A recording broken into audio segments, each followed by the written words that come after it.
Donc aujourd'hui, on va voir le cours de thermodynamique et en particulier, on va voir la thermochimie.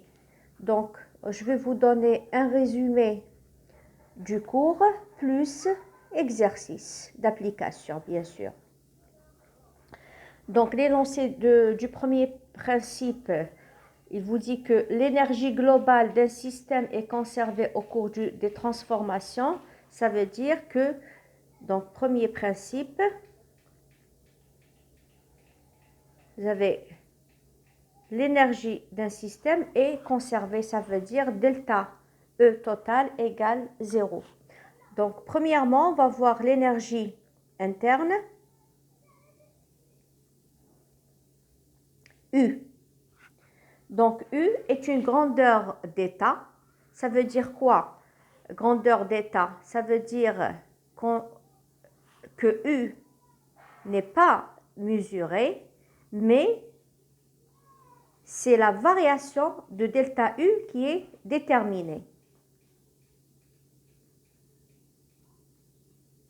D'accord?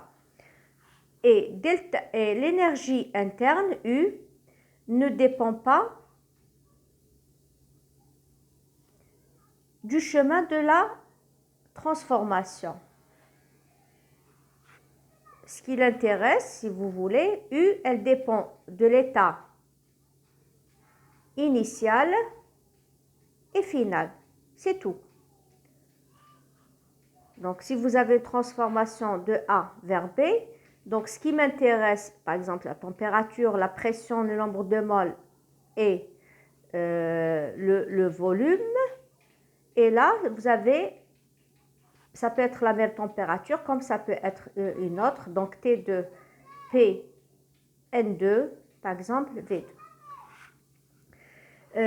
L'équation de l'énergie interne delta U égale W plus Q. W, c'est le travail. D'accord? Par contre, le travail dépend du chemin. Q, égale moins l'intégrale de P delta V, le volume, ou bien moins P delta V, la variation du volume. Donc, W égale. Q, c'est la chaleur. Aussi, elle dépend du chemin de la transformation. Donc, pour un système isochore, ça veut dire quoi? Ça veut dire on travaille à volume constant. Le travail égale 0, il est nul, et delta U égale QV.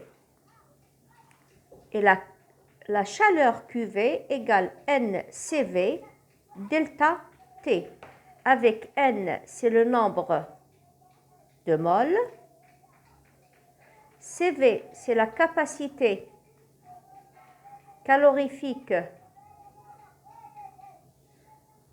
à volume constant.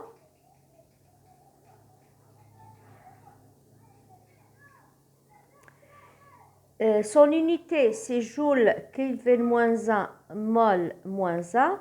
Et delta T, c'est la variation de la température, c'est T2 moins T1, qui est exprimée en Kelvin. Pour un système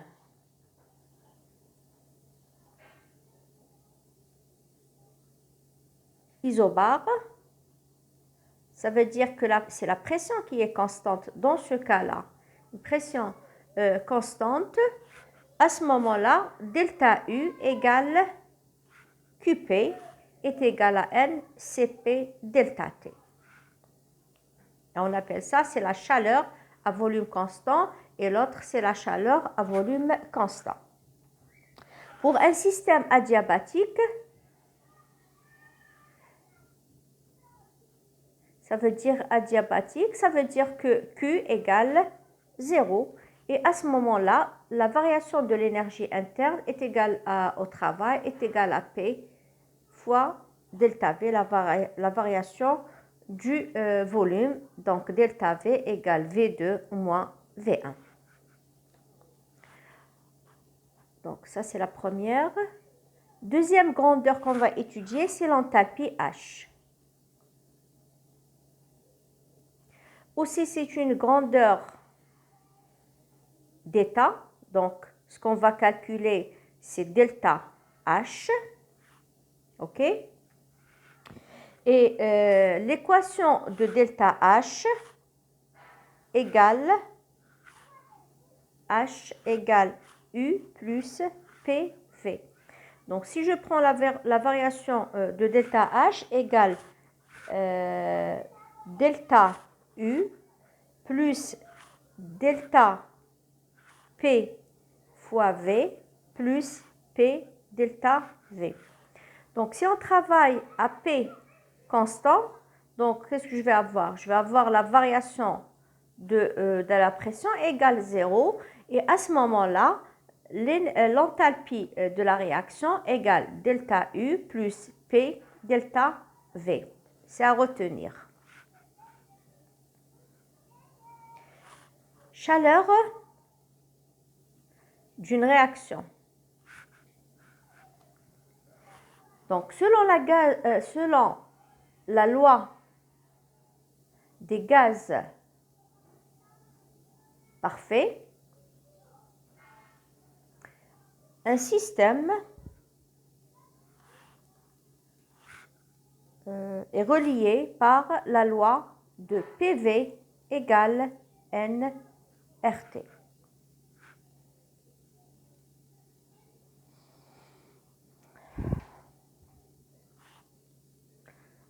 Donc, R égale 8,32 joules Kelvin moins 1, mol moins 1, c'est la constante des gaz parfaits. N, c'est le nombre de moles. Et T, c'est la température en Kelvin, c'est-à-dire 273 plus C, la pression, P, la pression, et V, c'est le volume.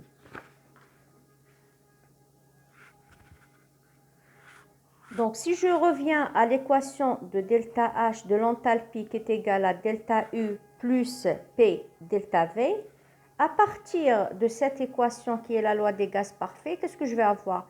Je vais avoir PV égale N RT. Donc, si je remplace la valeur de P delta V, donc là, si je prends la variation des deux côtés, qu'est-ce que je vais avoir? Je vais avoir delta P delta V égale delta N fois RT. Donc, PV delta V égale à delta N fois RT et j'aurai l'équation de l'enthalpie qui est égale à delta H, delta U plus RT delta N. À retenir. Attention, le delta N égale à quoi? Égale à la somme des NI des produits moins la somme des NI des réactifs. On ne prend que le nombre de moles des constituants à l'état gazeux. Sinon, les autres sont nuls, on ne les considère pas. Donc, faites très très attention. Et à ce moment-là, je vais écrire la chaleur à volume constant est égal à quoi? Est égal à QV qui est égal à la variation de l'énergie interne. Et je peux écrire à la fin delta H égale QV plus delta N fois RT. Et à P constant, on peut écrire aussi que la variation de l'enthalpie H égale à QP.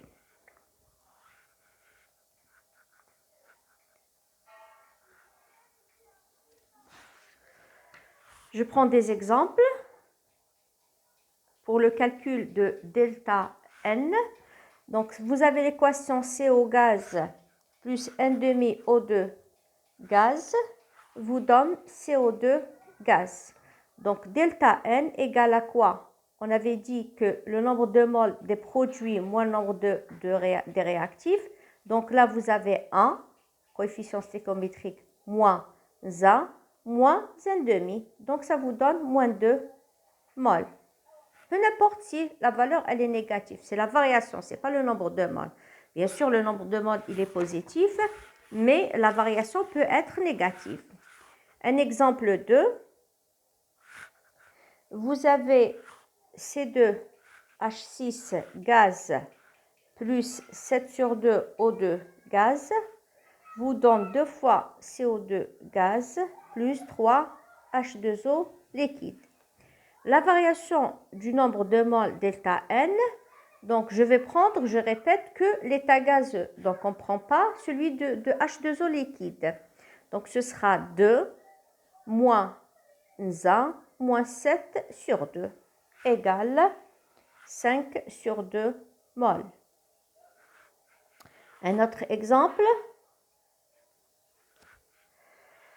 vous avez l'urée H2CO solide plus 3 sur 2 O2 gaz me donne CO2 gaz plus N2 gaz plus 2 fois H2O liquide. Donc, la variation de delta N égale à quoi? Donc, gaz, gaz. Là, je ne le prends pas, c'est liquide. Donc, j'aurai 1 plus 1, moins solide, je ne le prends pas, moins le gaz, moins 3 sur 2, O2. Et ça vous donne 0,5 ou 1,5 mol. Voilà. Donc, si on vous demande de calculer QV, vous devez QV la chaleur est égal delta H, bien sûr, moins delta N RT. Donc, vous avez la température, elle est donnée, R, elle est donnée. Certainement, delta H, on peut la calculer où elle est donnée.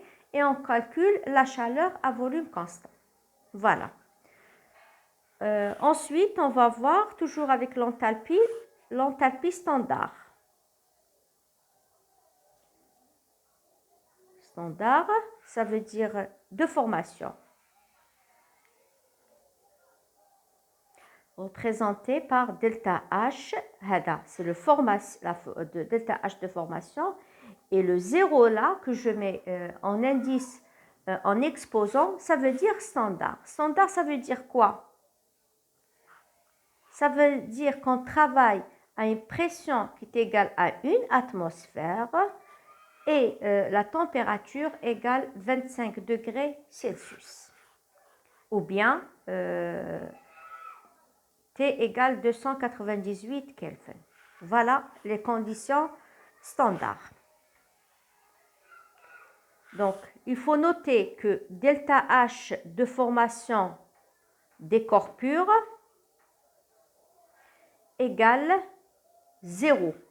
Un corps pur, ça veut dire ou simple. Hein? Simple, si je prends par exemple le carbone solide, donc son delta H de formation de C égale 0. Pour un corps pur, par exemple H2, O2, N2, etc., leur delta H de formation égale 0. Donc, on ne les prend pas en considération dans les calculs. Exemple, si je prends H2 gaz plus N2 O2 gaz, ça me donne la formation de H2O, par exemple, gaz. Là, sur la flèche, qu'est-ce que je vais écrire? Je vais écrire delta H de formation standard de H2O, tout simplement. Donc, delta H de formation de H2O gaz égale moins 242 kJ par mol. Parce qu'on peut former à partir aussi de H2O, H2O gaz plus N2O2 gaz, on peut former le H2O liquide et il n'a pas la même valeur que le delta H de formation de H2O gaz.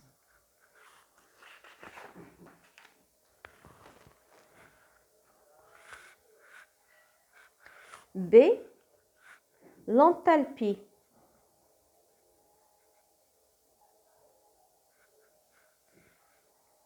standard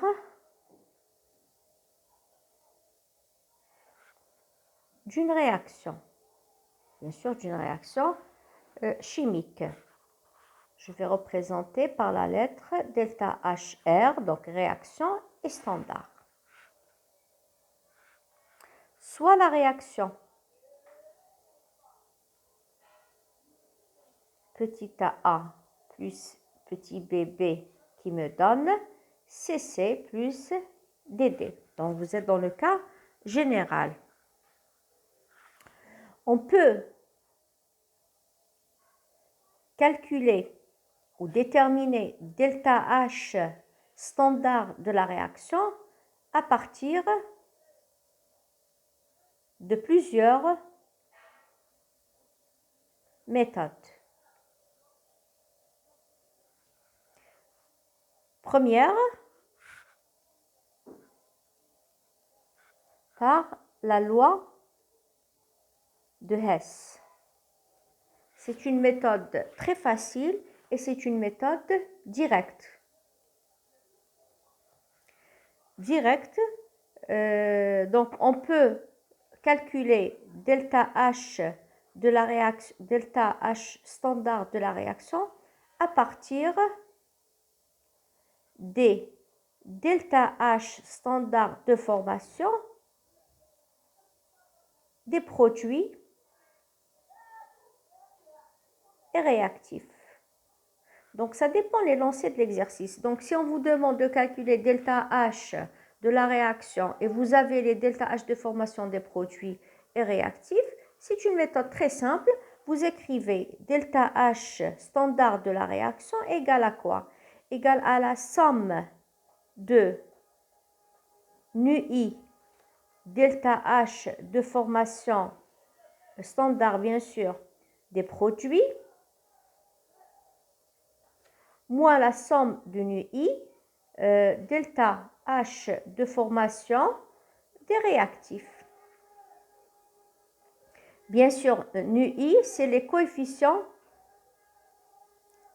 stéchiométriques.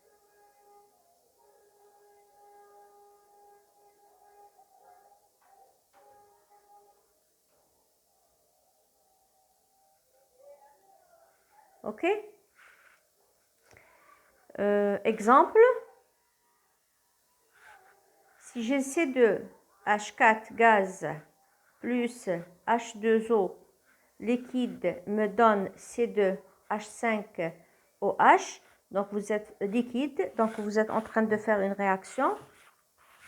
Donc sur la flèche, qu'est-ce que je vais écrire? Je vais écrire delta H standard de la réaction. Et delta H standard de la réaction égale à quoi?